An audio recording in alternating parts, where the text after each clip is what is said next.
जय हिंद दोस्तों। अगर आप किसी भी एग्ज़ाम की तैयारी कर रहे हो जिसमें साइंस पूछी जाती है तो दोस्तों यह वीडियो आपके लिए है।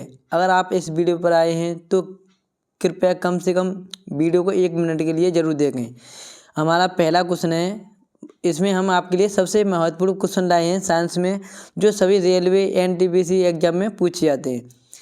पहला क्वेश्चन है, मनुष्य में लाल ग्रंथियों की संख्या होती है। तो दोस्तों इसका सही आंसर होगा हमारा 3 जोड़ी। रक्त दाब नापा जाता है, इसका सही आंसर है स्फिग्नोमीटर। प्रचलित रूप से ऊर्जा ग्रह कहलाता है, तो इसका सही आंसर हमारा माइटोकॉन्ड्रिया। दायर निलय से अशुद्ध रक्त किस अंग में जाता है? तो इसका सही आंसर हमारा फेफड़ों से। दोस्तों अगला क्वेश्चन है हमारा, पल्मोनरी सिरा रक्त लाती है, तो इसका सही आंसर है बाएं आनंद से। हीमोग्लोबिन महत्वपूर्ण भूमिका निभाता है, इसका सही आंसर है श्वसन।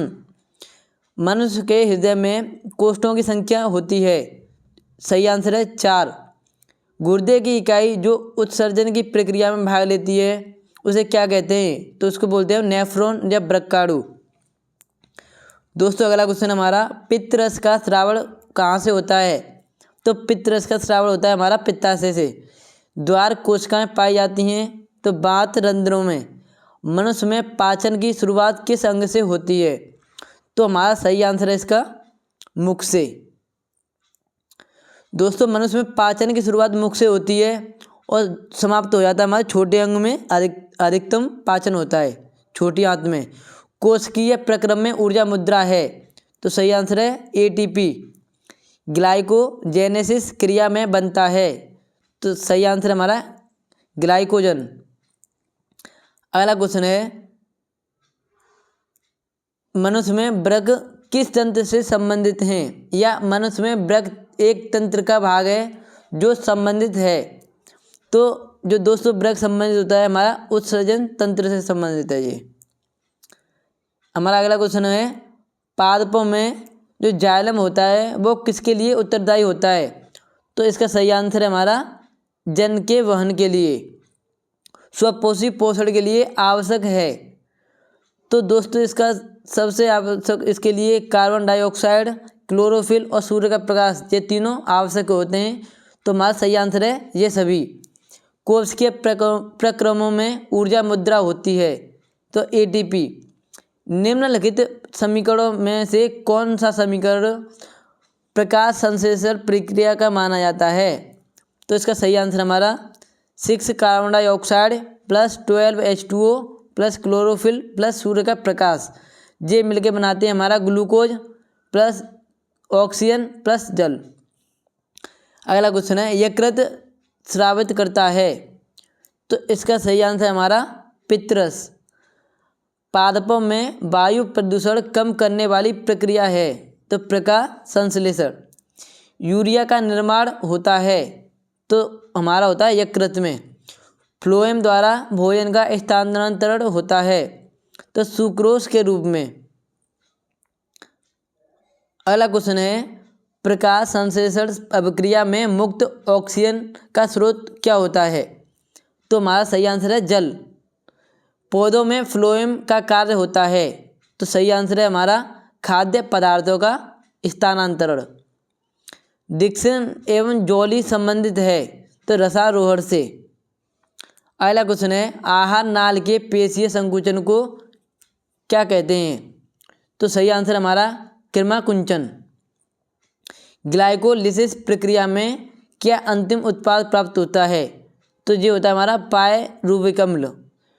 ग्लाइकोलिसिस की प्रक्रिया संपन्न होती है, तो कोशिका द्रव्य में। अगला क्वेश्चन है हमारा, पौधों में प्रकाश संश्लेषण द्वारा भोजन का निर्माण होता है, तो पत्ती में। ऑक्सीजन की उपस्थिति में पायरुवेट का ऑक्सीकरण कोशिका के किस भाग में होता है? या इसे पूछ सकते हैं, पायरुवेट के विखंडन की प्रक्रिया संपन्न होती है, तो हमारा सही आंसर है इसका माइटोकॉन्ड्रिया। हरित लवक के स्ट्रोमा में कौन सी क्रिया होती है? तो अप्रकाशिकीय अभिक्रिया होती है। अगला प्रश्न है, रक्त का लाल रंग किस पदार्थ की उपस्थिति के कारण होता है? तो हमारा होता है हीमोग्लोबिन, या इसे बोलते हैं हम हीम, उसी को बोलते हैं। रुधिर के कितने समूह होते हैं? तो रुधिर के होते हैं हमारे 4 समूह होते हैं, 2 बाईं तरफ होते हैं और 2 दाईं तरफ। गर्मियों के दिनों में किस कारण दोपहर में पौधे मुरझा जाते हैं? तो सही आंसर है हमारा वातपोत्सर्जन की अधिकता के कारण। गर्मियों में वातपोत्सर्जन अधिकतम होता है तो पौधे मुरझा जाते हैं। अगला क्वेश्चन है हमारा, जठर रस स्रावित होता है, या ऐसे पूछते हैं जठर रस स्रावित करने वाली जठर ग्रंथियां पाई जाती हैं, तो वह पाई जाती है हमारी आमाशय में। वह कौन सी सिरा है जिसमें शुद्ध रुधिर प्रवाहित होता है? तो उसका नाम है पल्मोनरी सिरा। अगला क्वेश्चन है, मनुष्य में दुग्ध ग्रंथियां किसकी रूपांतरित रचना है? तो ये होता है हमारा श्वेत ग्रंथियां। अगला क्वेश्चन है, क्लोरोप्लास्ट के ग्रेना में बनते हैं। सही आंसर है एटीपी तथा एनएडीपी 2.2H। हमारा अगला क्वेश्चन है, मनुष्य में दूध के दांतों की संख्या कितनी होती है? तो दूध के दांत होते हैं हमारे 20। प्रत्येक जबड़े में अग्र चर्वणक की संख्या कितनी होती है? तो ये होती है हमारी 2 जोड़ी। इसे हम 21/23 से हमें याद भी कर सकते हैं, 21/23 इसको हम याद कर सकते हैं। 21/23 का एक फॉर्मूला होता है हमारा 23/23,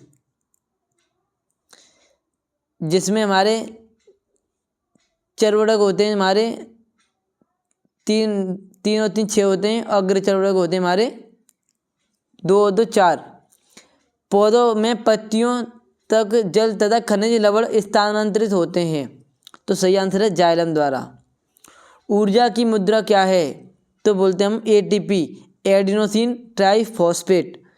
पौधों में प्रकाश संश्लेषण का उत्पाद है, तो इसका हमारा सही आंसर है ग्लूकोज, ऑक्सीजन प्लस जल। हमारा अगला क्वेश्चन है, लसिका में नहीं पाए जाते हैं। तो लसिका में नहीं पाए जाते हैं, तो इसका सही आंसर है हमारा लाल रुधिराणु। केवल जल में घुलनशील होता है, तो विटामिन सी। जो विटामिन बी और सी होते हैं ये दोनों जल में घुलनशील होते हैं।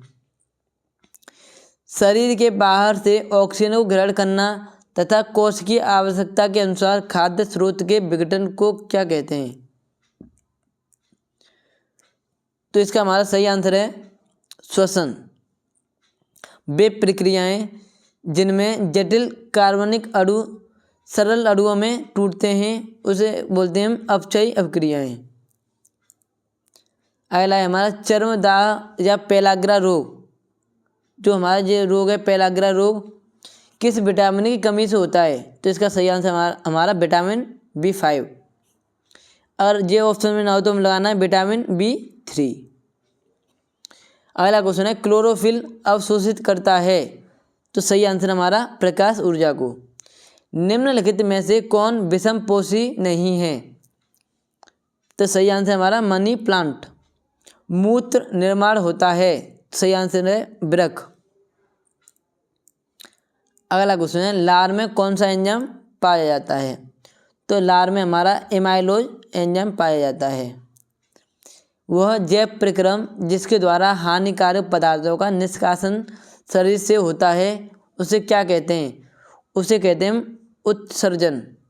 प्रकाश संश्लेषण के दौरान निम्न में से कौन सी एक क्रिया नहीं होती है?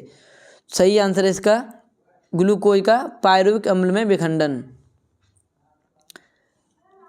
दोस्तों हमारा अगला क्वेश्चन है, किण्वन के बारे में निम्न में से कौन सा कथन सत्य नहीं है? तो इसका हमारा सही आंसर है यह क्रिया माइटोकॉन्ड्रिया में संपन्न होती है। दोस्तों हमारा अगला क्वेश्चन है इसका, पौधों में जड़ों द्वारा अवशोषित जल व खनिज लवण का परिवहन किसके माध्यम से होता है? तो पौधों में जो जल और खनिज लवणों का अवशोषण होता है वो होता है हमारा जाइलम द्वारा। स्वस्थ मनुष्य में सामान्य रक्तदाब कितना होता है? तो ये होता है हमारा 120/80 mm/Hg।